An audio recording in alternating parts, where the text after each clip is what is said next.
Hello, it's Leanne here from Succeed Healthcare Solutions.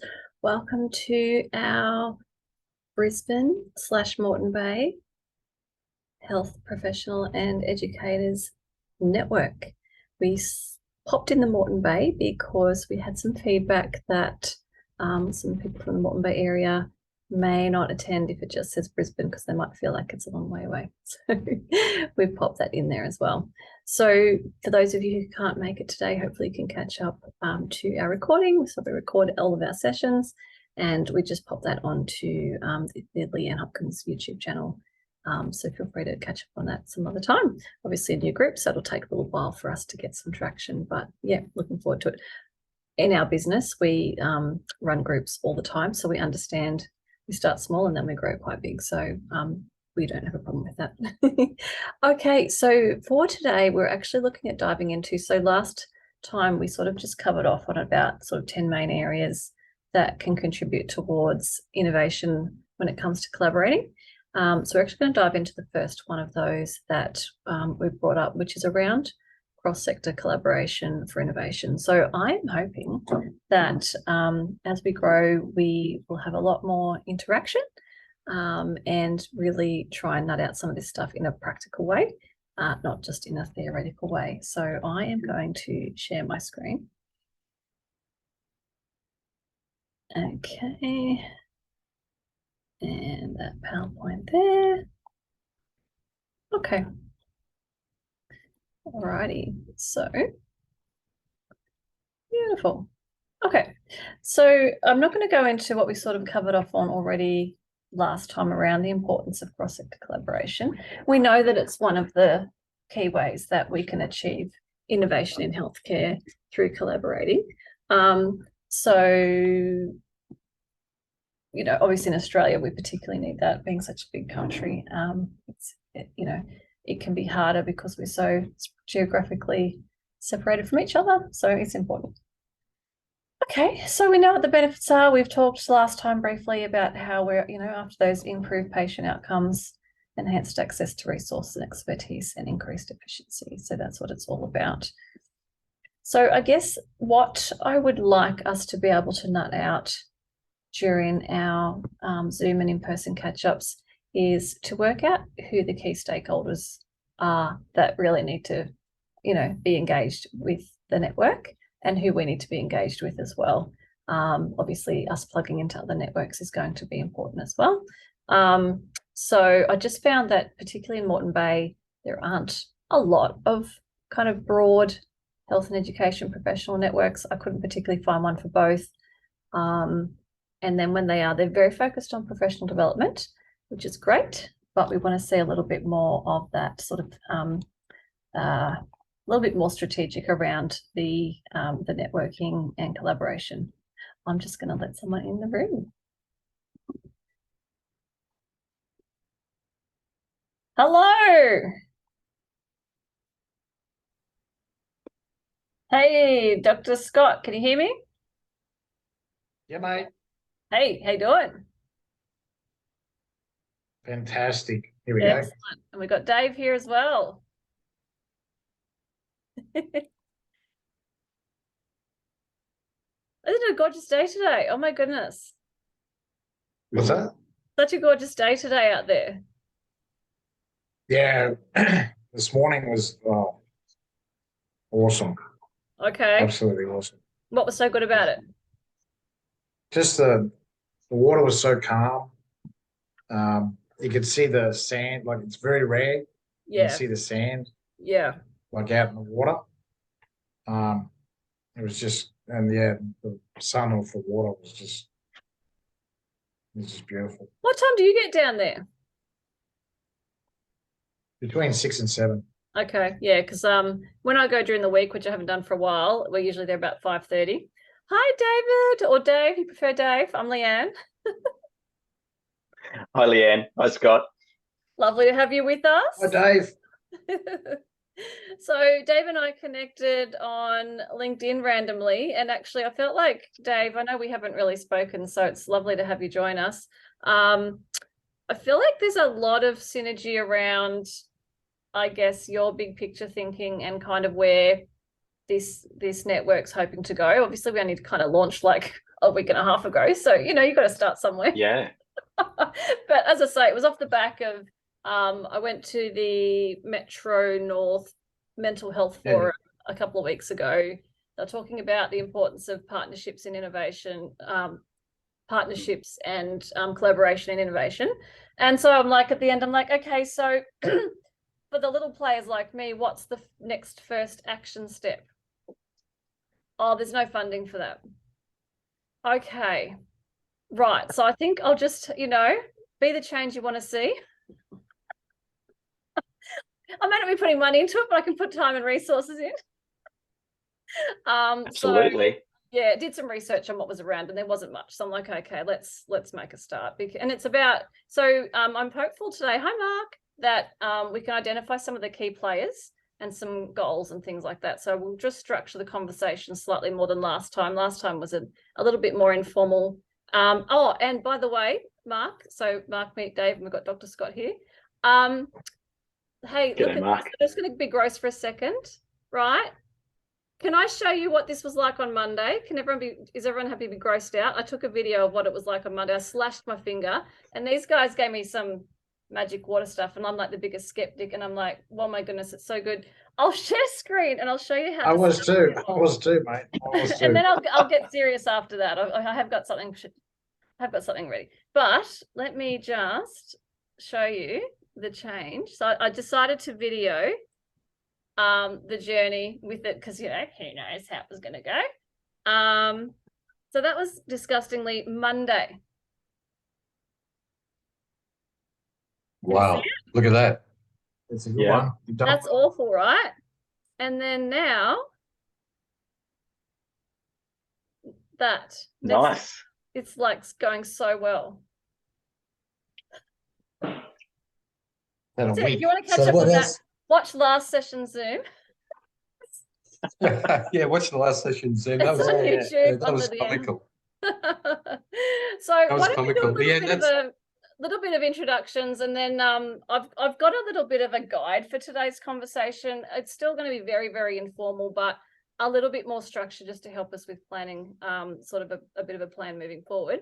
But yeah, do you guys want to just sort of, you know, give yourselves a bit of an intro to each other, and I guess, you know, a bit more about why you're here and where you see things heading?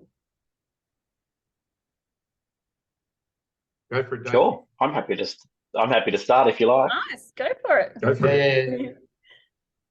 Sure. So I have recently finished up with a national allied health provider, an NDIS provider.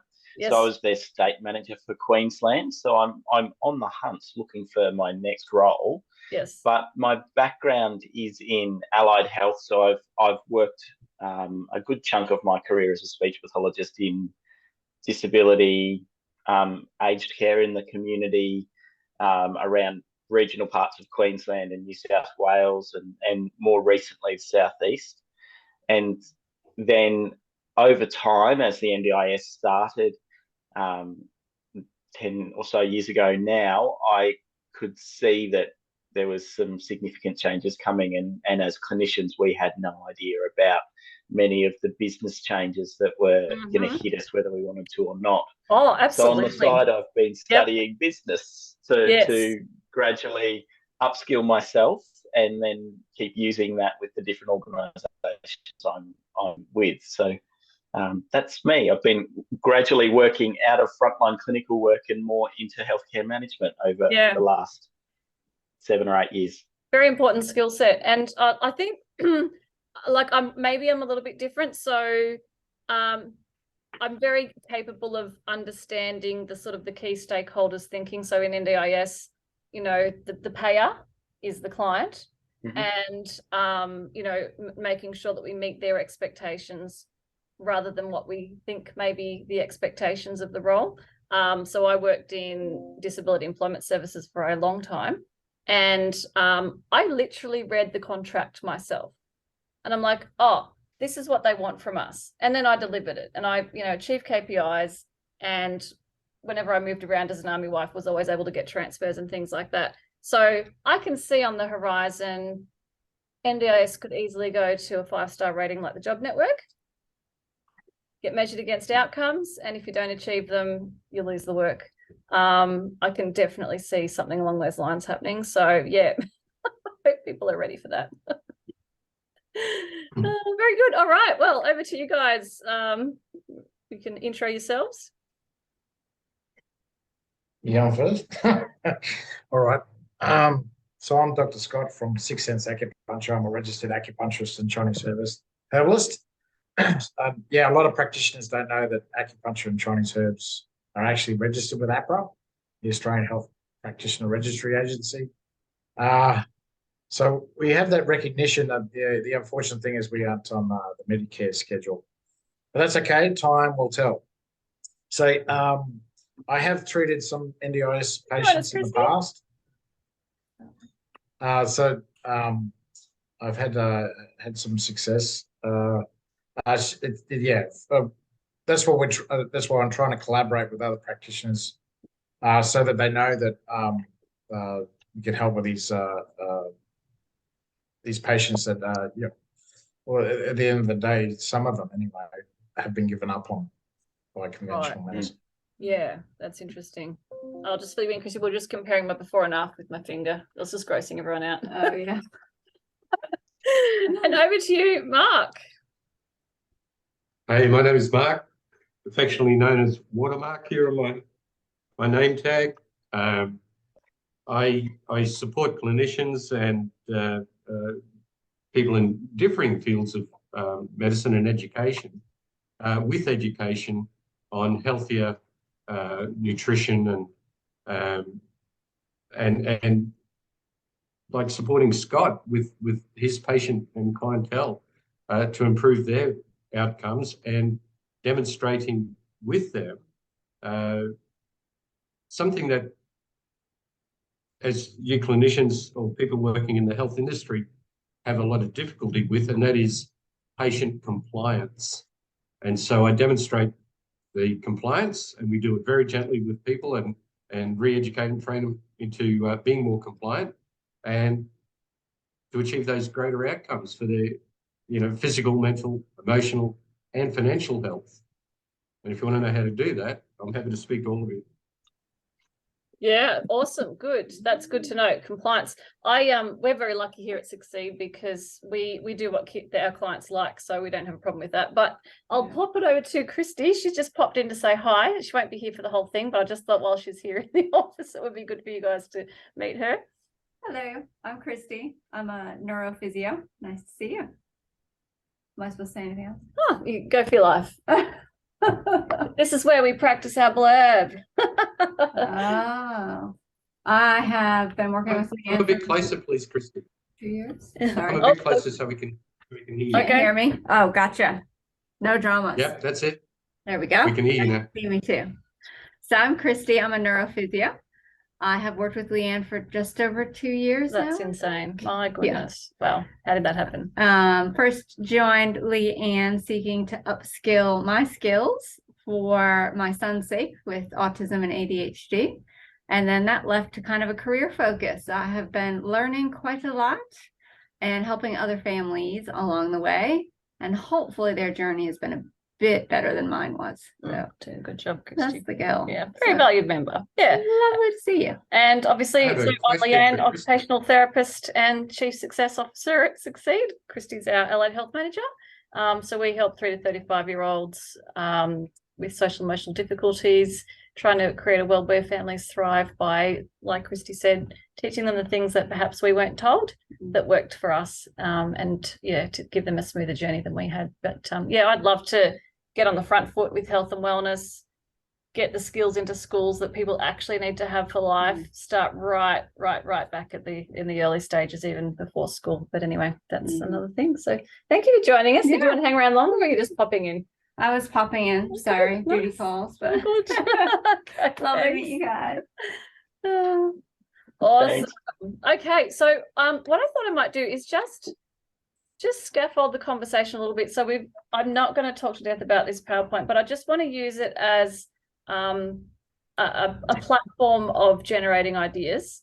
So last time we just briefly touched around on the topic of collaboration and how its impact on innovation. And one of the things that we talked about was the cross-sector collaboration. So as part of that, I just wanted to get a little bit more practical in terms of us probably today just having a little think about who some of the key stakeholders might be that we need to be trying to sort of get on the same page in terms of collaborating with. And then once we've generated some of those ideas, you can see some examples here: healthcare, research, policy, industry, patient advocacy, clients, technology experts, to then identify perhaps what some of those common goals could be for collaborating, some of the interests and priorities that might be there. So that's kind of where I thought might be a good place to put our think tank heads together and sort of get some ideas on where, because I think once we know where we want to kind of go, it's going to make it a lot more effective for everybody. So did anyone have any ideas? Like what I might do, I can chuck up a whiteboard on the here. There we go. If I go whiteboard, just chuck on the whiteboard any sorts of players that you think would be good as part of a sort of a cross organisation collaboration. So feel free to chuck on. Hopefully it lets you annotate on there. Make sure I've got that. It should work.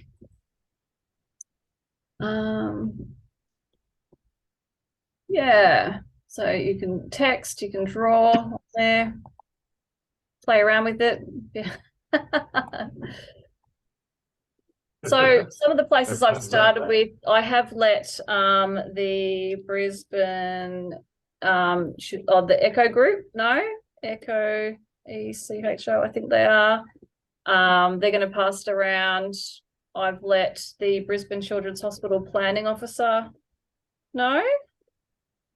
Feel free to chuck on any thoughts you got on key players that would be good for us, I guess, to collaborate, but for them to collaborate with each other with this spirit of, trying to bring about, innovation and doing things better. I just don't think we need to be just expect that things like wait lists is the norm. Why are we accepting that? It doesn't need to be our normal mentality. We can do better. Tim, are you talking about ramping and stuff like that? Is that what you mean? Look, I'll go back to, it's more if I just, so what I might do is pop from the PowerPoint some of those examples. Collaborators who, key stakeholders across different sectors, that would be good to be talking to each other, basically. So in the spirit of let's do healthcare better, let's innovate it and make it all it can be. So the state government, excuse me, I'll just have a drink. Reflux, you've probably got a fix for that. Is that the 9.5? What's that? Is that the 9.5? Is that the big one I gave no, you? I've run out of that one. Actually, My throat was probably better when I was having it. The state government have said that their 2032 health plan is that they want to have a focus on health and wellness. While we're so on the back foot with disability and sickness, how are they going to have the money for health and wellness as well? Whereas if we can get it all sorted and get on the front foot, then why not just make our new norm that we always can we're in a position where we're so on top of things that health and wellness is what we always focus on and maintaining our well-being. Why can't we be a healthy and well community in society? I think we can. And I just don't think we've ever just sort of thought about it. We've just gone, oh, this is normal. Doesn't need to be our normal. Got some good ideas going on there. Very good. So if this PowerPoint will let me chuck some of the suggestions it had in there just for some ideas. Here we go. All right. So key stakeholders across different sectors, doesn't necessarily need to be health. That's why I've invited, started to network a lot more with education department, schools, some of the mover and shakers who do get out in the community, who are in schools. So key stakeholders. That's kind of what we're looking at there. I do think technology probably is a big one.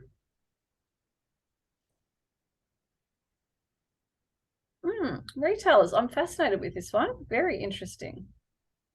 Hey, when you say technical experts, do you mean like medical device experts or talking Well, it about could be. And, you know, it's IT? funny because I find often, I think we might have talked about this before, but often engineers have a really great way of solving health problems that perhaps haven't been thought of in the medical field because they have been trained, oh, here's a problem, I've got to fix it.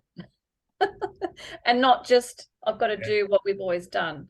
And so there've been some amazing medical innovations in health from engineers, and and with tech, the loopable pumps that function like a pancreas for diabetes were initially designed by the techos and the parents of kids with diabetes. Low carb, high protein diets were designed by engineers who played around with the effects on blood glucose. So I think, yeah, broad thinking is a good way to go. When we just think about health, we're going to keep doing what we always did.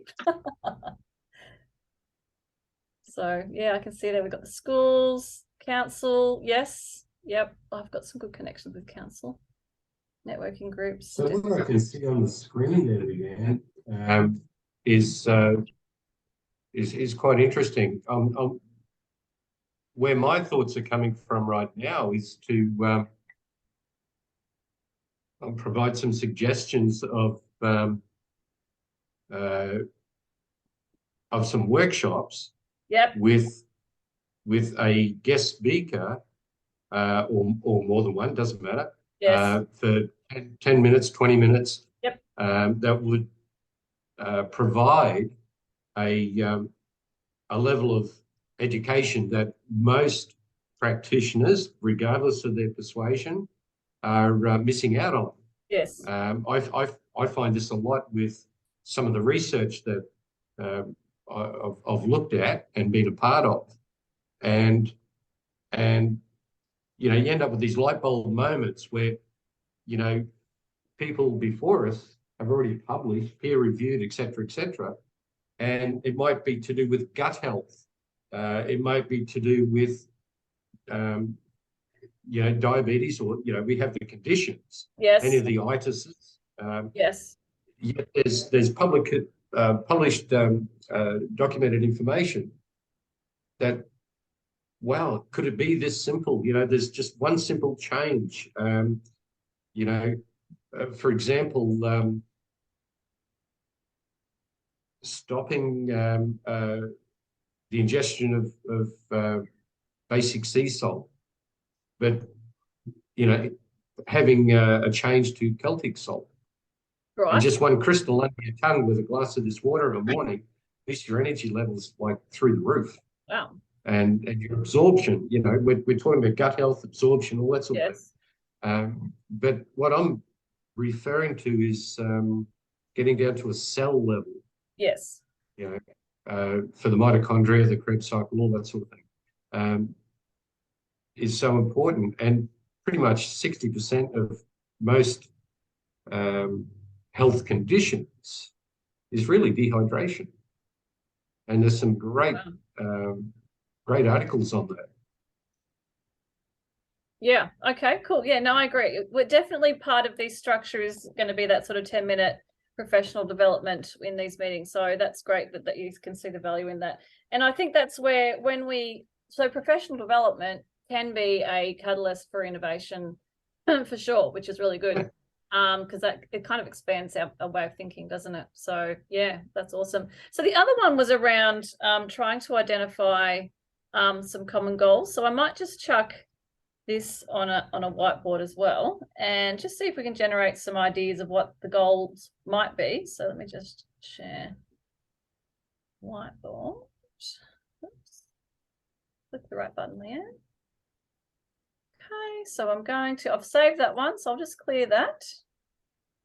And I'll just chuck on attempt to chuck on.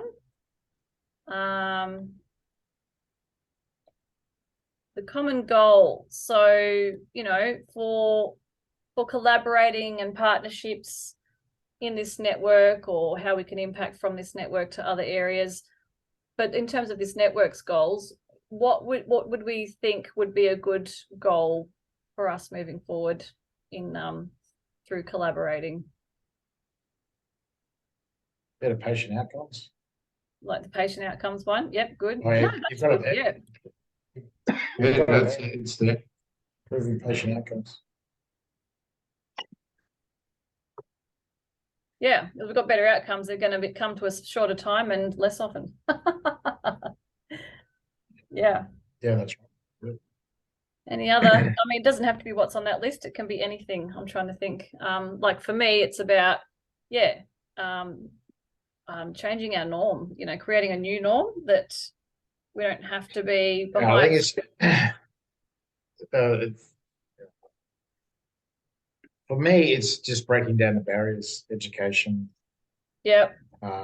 because there is a stigma around what I do. Okay. There's a Yep. stigma. There's a stigma about what I do, and I'm sure we find that Yes. in each of the different professions. You know, some people don't want to go to hospital. Some don't want to go to a GP. Sometimes it's too late when they finally get driven there, picked up. Yes. You know, there's concern around every vocation, especially to do with health. Yeah. So breaking those concerns down, yeah, be very interesting. Well, you know, it's all about perception. If we're in Taiwan, there's no problem.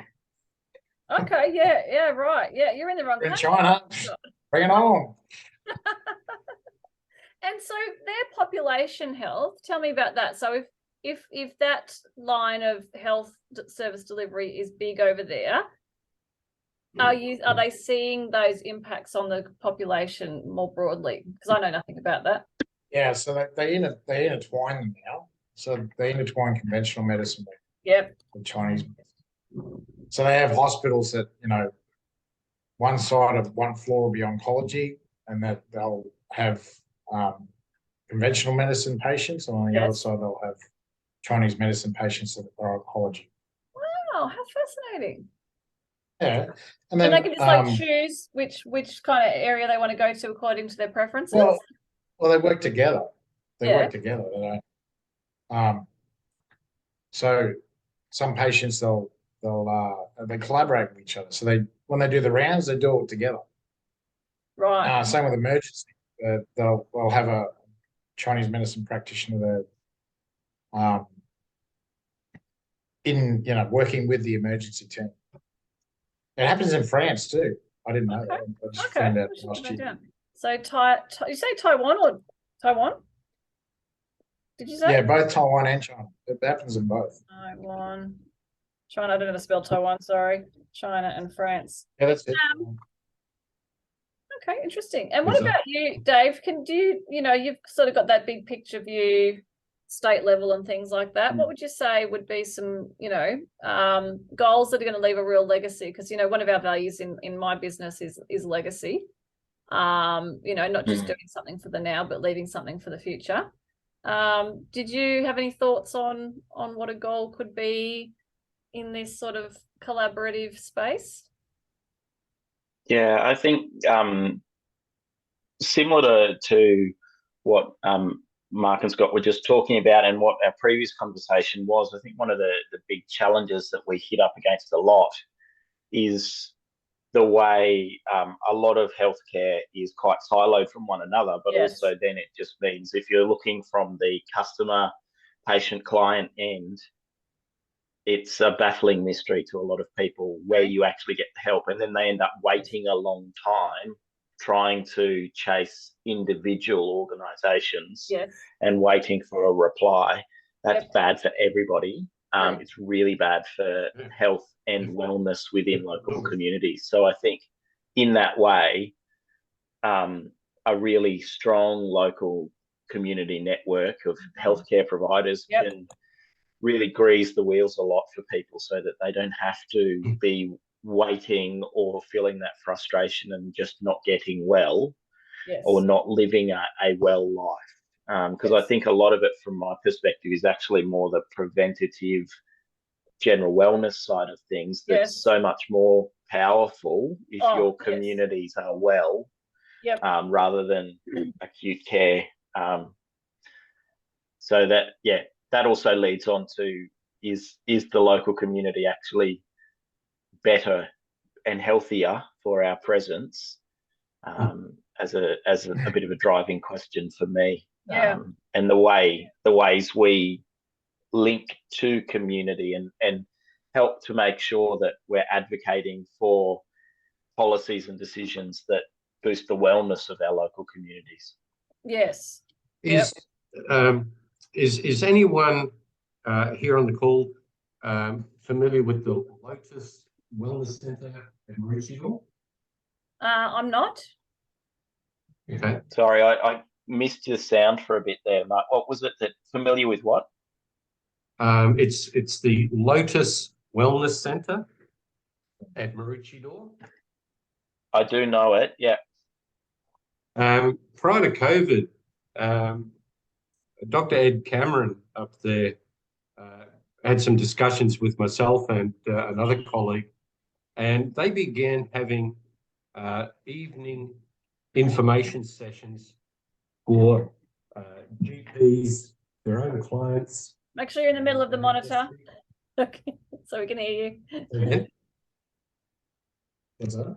Just make sure you're in the middle-ish of the monitor so your sound doesn't fade out. No, you get closer in the spirit. Okay. So anyway, they had they set up a series of evening wellness sessions where they had guest speakers doing presentations, etc. And I went along to a couple of those, and the one that was very that comes to mind the most is they had an evening on nutrition and the cancer diet. Yep. And they had two practitioners that were speaking about the differing pH levels of, within the body. And the other one was talking about our biology. And when Dr. Cameron was finishing up at the end, after the guest speakers had spoken, he asked anyone that had been a patient, they'd put their hands up, and if they wanted to have a chat about or tell their experience, their testimony, what's happening, all that sort of thing. And it was quite amazing.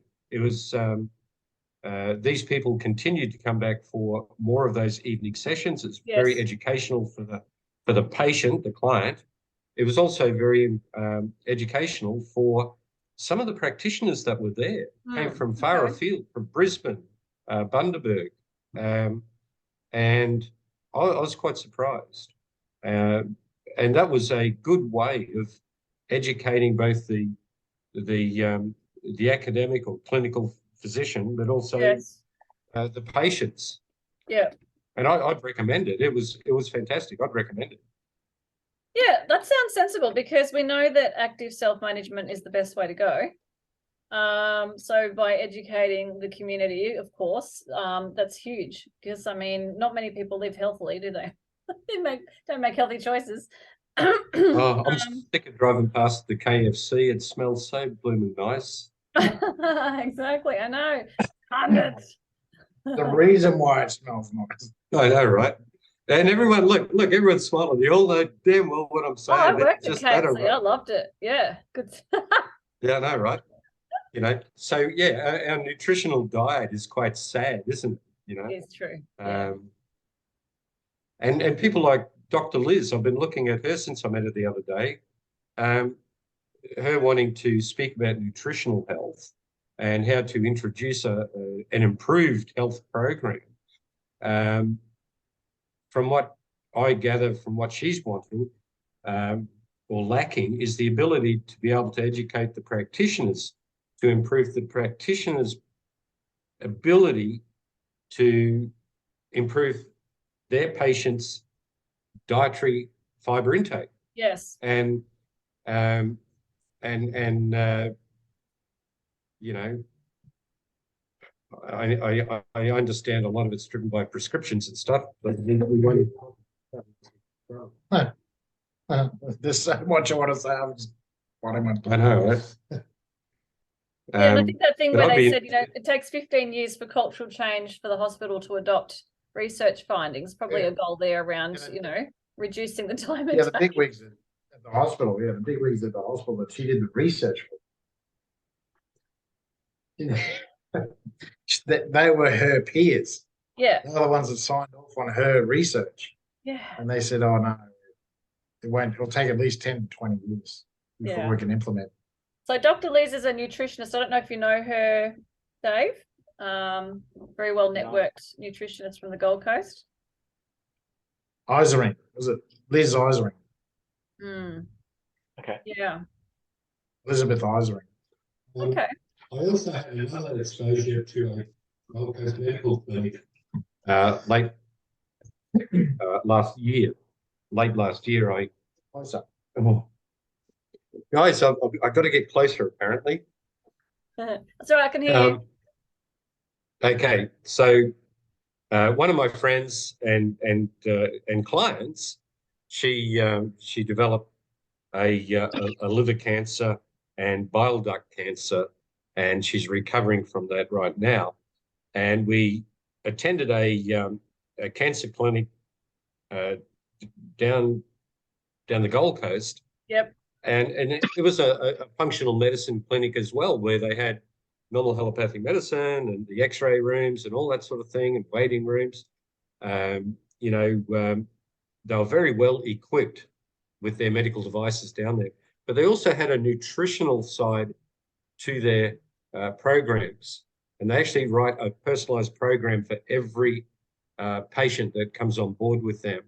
And they introduce the patient to the correct foods to eat. So they don't tell them what not to eat. They just tell them what to eat. Right, yes. Which is a great way of doing it. And then they also provide them with supplements designed for their particular situation based on all their blood work and all that sort of thing.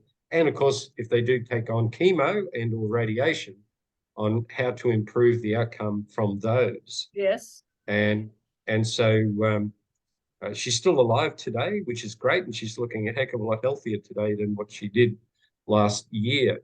That's good. And the cancer that she has, most of those patients would only last about 2.5 years before they pass. Yes. So we're already past the 12-month mark. We just need to get her through the next 1.5 years or more. Wow. But she's looking pretty good at the moment. So what I'm saying is people like her and her situation, most of them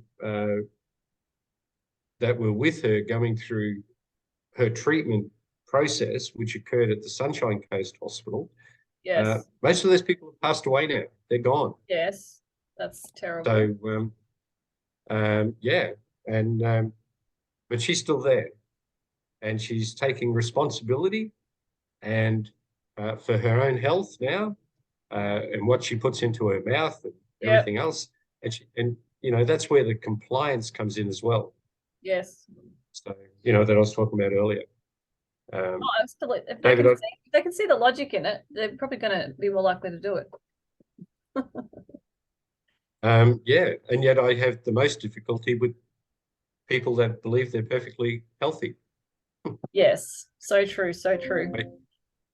So the last sort of little point I thought we could kind of cover off on, just very briefly, is around communication channels, because I did have some feedback. Someone was like, oh, can you vary the days and times that these sessions are on so that different people can attend? Yes, if I had infinite time and maybe with time, absolutely. I definitely was aware that it's not going to work for everyone, and it ideally would be, a morning spot or, afternoon, evening, different days. But the other is just, on that topic around, establishing those effective communication channels for the networks to communicate. Because I think what Dave was talking about, when we know what each other's doing and can plug clients or patients or the community into it in a seamless and integrated way, we're not wasting time. And I was thinking when I was driving home last night from a Brisbane commerce event thing, Chamber of Commerce thing. There's really no need for any of us to compete. We are all different.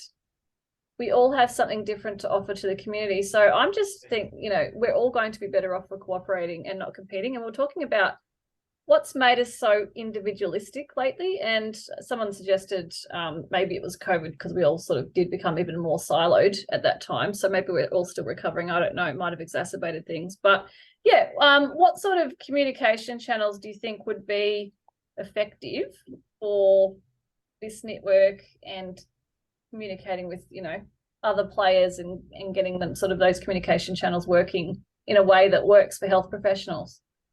Any ideas? Yeah, I think the problem is most practitioners are stuck in the clinic. So the only way you're going to meet others is what we did. Yes. And I'm I'm the unicorn. No one in my industry is doing this. There's one other guy I know that's doing it on the north side of Brisbane. Southside might be different. Yeah. I know there's a couple on the Gold Coast that are doing it. Yep. But out of 4,000, if there's, I think there's 1,500 registered acupuncturists in Queensland, and there's like 4 people that I can think of that are doing this in my industry. So that are going to networking events. Yeah. So almost your own worst enemy, in the sense of, if there is I was researching this for the clients we work with, like with autism, when there is bias and judgment and discrimination in the community, it's kind of like us parents really need to take it on around educating the community, advocating, and also getting those testimonials and positive stories out about, employing someone with a disability in the workforce, and, really sharing those positive messages to the community to try and change views. And it takes getting out there, because if we just go, I wish it was different, it's not going to be different. So you're doing something, to sort of get out there. Like for me, I've got to tell you, ultimate skeptic on the right, but I'm like, I'll give that thing a shot, because I don't want my finger being sore for longer than it needs to be sore. I've got to use my hands. And I'm like, I'm loving it. I could literally feel the cells growing. They were growing so quickly. Yeah, I forgot. I was going to ask you that about the 2.5, the second one. Yeah. The second one I gave you, number 2. Did it actually feel a bit tingly? A bit tingly, yeah. Mm-hmm. Yeah. It felt, yeah. So that's the. And see, I knew that's nothing. the acidic. I'm just like, just give it to me, or whatever it is. Because that's the acidic water. It's actually killing the bugs. Yeah, right.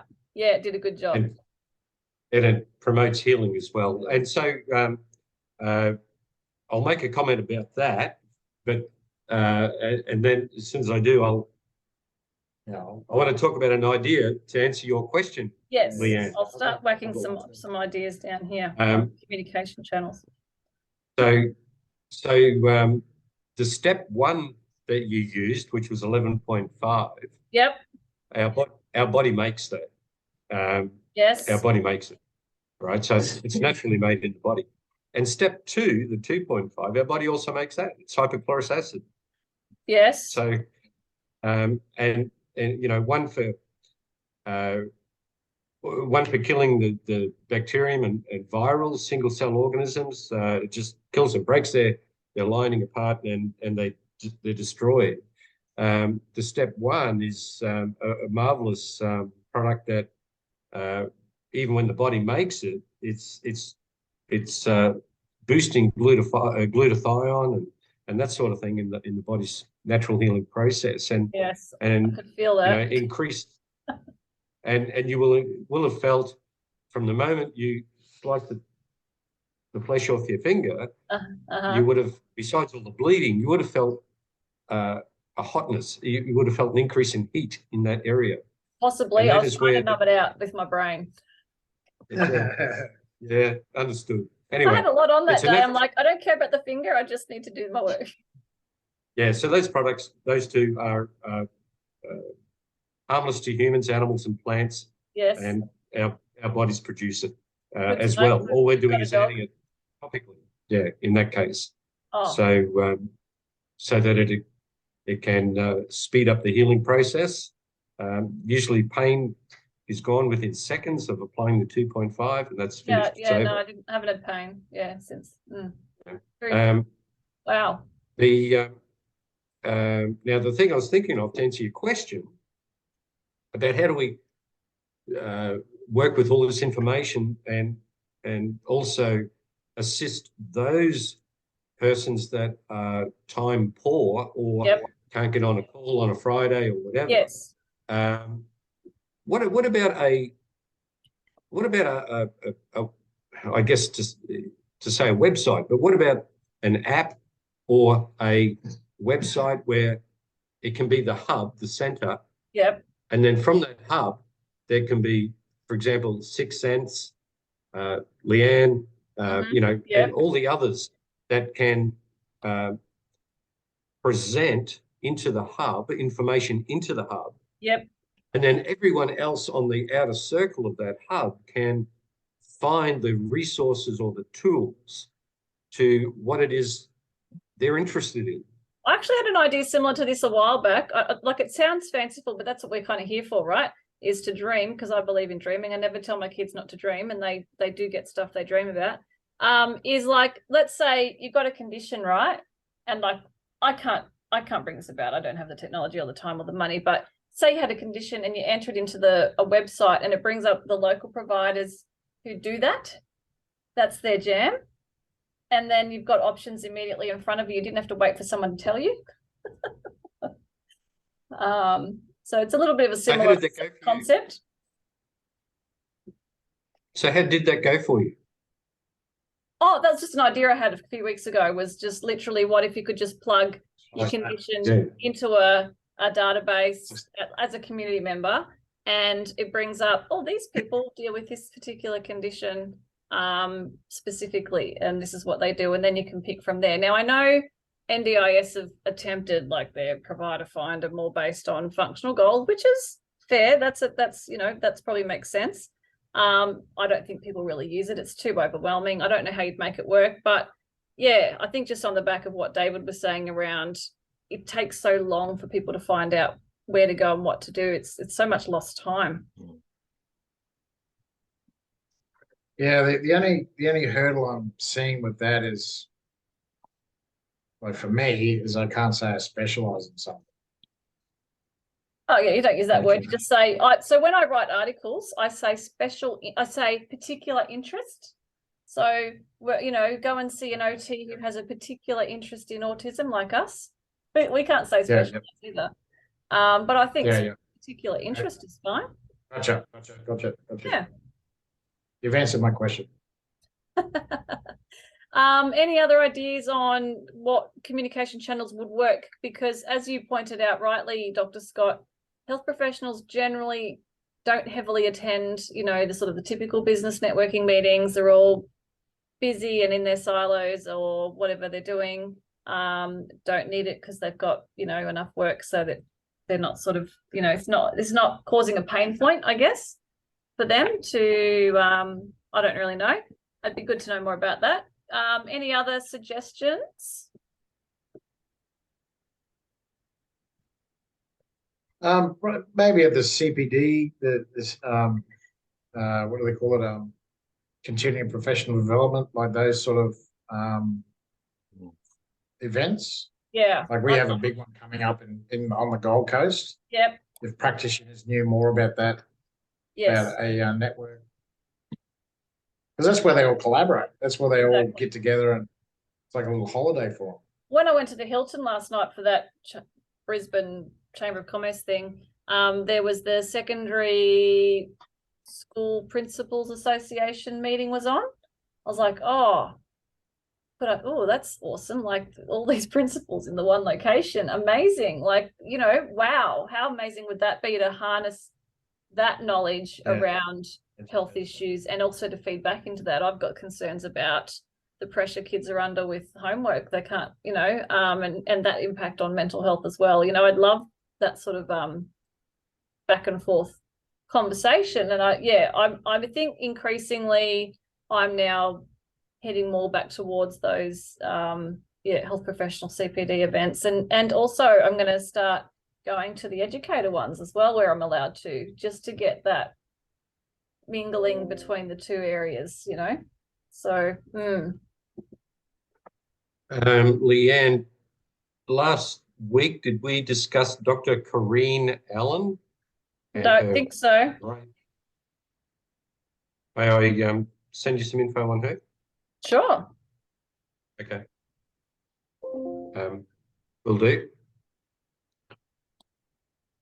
Cool. All right. Well, that's a good start. So I just thought, you know, we'll just keep touching on those little pointers. You know, I had those 10 pointers around, you know, how collaboration and partnerships and things can feed into innovation. So next time we'll just again troubleshoot our way through. And business expos. Yeah, I'll pop that. There's one on tomorrow actually in Moreton.